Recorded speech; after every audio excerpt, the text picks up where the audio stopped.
Halo, selamat datang. Hari ini kita bakal kupas tuntas sebuah cara pandang spiritual yang luar biasa, dalam banget tentang kerja keras, usaha, dan cara menarik berkah.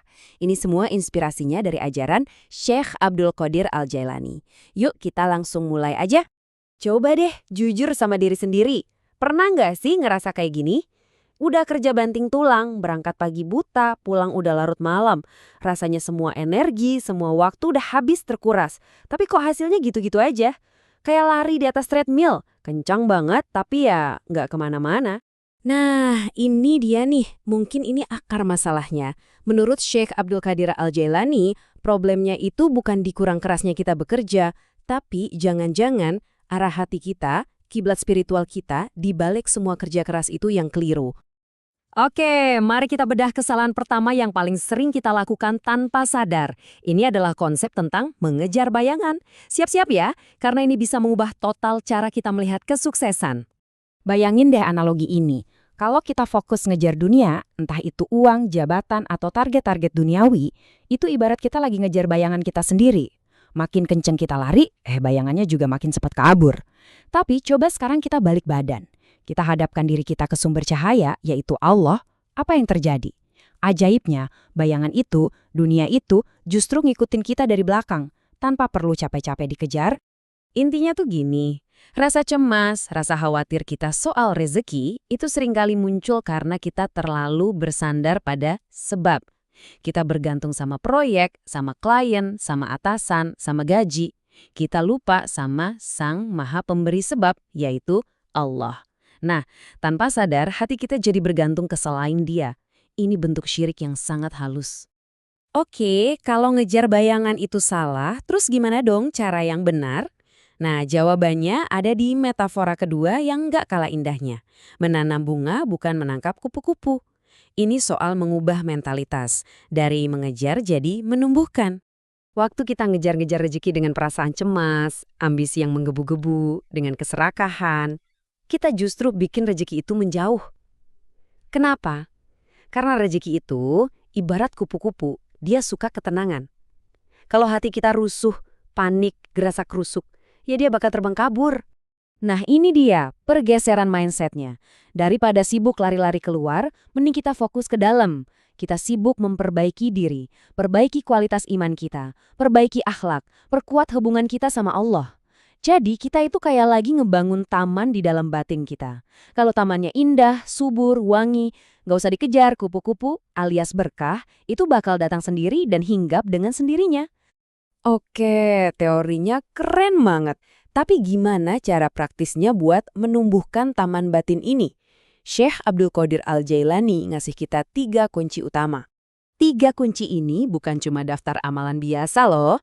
Kalau dikerjakan bareng-bareng, ketiganya ini bisa jadi magnet yang super kuat untuk menarik keberkahan dari arah yang gak pernah kita duga-duga.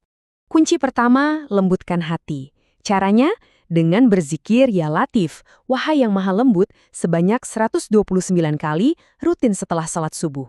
Penting nih, tujuannya bukan kayak baca mantra biar langsung dapat duit, bukan. Tujuannya adalah untuk melatih hati kita biar jadi lebih lembut, lebih tenang, dan lebih peka menerima takdir Allah yang seringkali datang dengan cara yang sangat halus. Kunci kedua adalah sedekah. Prinsipnya simpel banget. Jadilah pipa, jangan jadi ember. Air yang terus mengalir di pipa akan selalu jernih dan baru. Tapi air yang cuma ditampung di ember lama-lama jadi kotor dan bau. Untuk bisa menerima aliran berkah yang baru, kita harus mau melepaskan. Harus jadi saluran kebaikan untuk orang lain dulu. Kunci ketiga, ini yang paling menantang mungkin. Jaga lisan kita. Stop mengeluh. Kenapa? Karena tanpa kita sadari, setiap keluhan yang keluar dari mulut kita itu adalah doa atau afirmasi negatif. Kita seolah-olah bilang ke alam semesta, aku ini kurang, aku ini susah. Lisan kita itu membentuk realitas batin kita. Jadi yuk, kita latih untuk mengganti setiap keluhan dengan rasa syukur dan keyakinan penuh pada skenario Allah. Jadi pada dasarnya nih ya, semua amalan tadi, zikir, sedekah, jaga lisan, itu semua tujuannya cuma satu. Mengubah total mentalitas kita. Dari mentalitas seorang budak menjadi mentalitas seorang raja. Coba deh lihat perbedaannya. Mentalitas budak itu selalu berpikir, aku harus punya A, B, C dulu, baru aku bisa tenang. Hidupnya dikendalikan rasa takut dan cemas akan kekurangan. Sebaliknya, mentalitas raja itu dibalik. Aku tenang dulu, karena aku yakin sama Tuhanku. Maka, semua yang kubutuhkan pasti akan datang. Ketenangannya datang dari dalam, dari keyakinannya pada sang raja di atas segala raja. Ini dia paradoks spiritual yang indah banget. Ketika hati kita nggak lagi diperbudak oleh keinginan duniawi yang berlebihan, justru dunia yang akan tunduk dan datang melayani kita. Saat kita berhenti mengejar dengan napas terengah-engah, kita justru mulai menarik dengan penuh wibawa. Dan pada akhirnya, semua konsep ini, semua amalan ini, muaranya adalah pada satu prinsip tertinggi dalam Islam, yaitu takwa, kesadaran penuh akan kehadiran dan pengawasan Allah dalam setiap detik kehidupan kita. Ini dia fondasinya. Ini bukan lagi kata-kata manusia atau teori motivasi, tapi ini adalah janji, garansi langsung dari Allah di dalam Al-Quran. Bagi siapa saja yang berusaha menjaga ketakwaannya, Allah jamin dua hal. Dia akan berikan jalan keluar dari setiap masalah, dan dia akan beri rezeki dari arah yang sama sekali nggak pernah kita perhitungkan. Jadi, pertanyaan terakhir ini untuk kita semua renungkan baik-baik. Apakah kita mau terus-terusan capek lari mengejar bayangan?